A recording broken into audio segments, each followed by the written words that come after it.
સમાચાર વડોદરાથી, જ્યાં વડોદરામાં 17 ઘરફોડ ચોરીનો ભેદ ઉકેલાયો. ચોરીને અંજામ આપતી ગેંગના 4 આરોપી ક્રાઇમ બ્રાન્ચના સકંજામાં આવ્યા છે. 17 ઘરફોડ ચોરીને અંજામ આપનારા 4 આરોપીની ધરપકડ કરાઈ.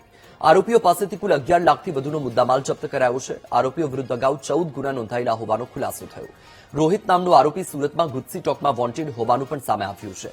અન્ય વોન્ટેડ આરોપીઓની પણ પોલીસે શોધખોળ શરૂ કરી છે.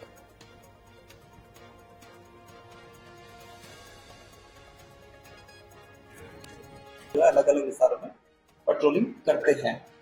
तो ऐसे ही हमें जो है ह्यूमन इंटेलिजेंस और टेक्निकल इंटेलिजेंस से भी हम उन लोगों को ट्रैक करते हैं।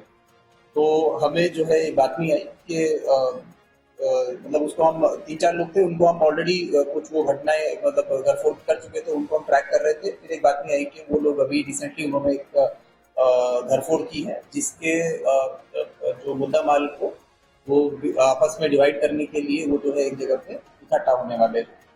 तो उस बातमी के आधार पे हमने जो है ये लोगों को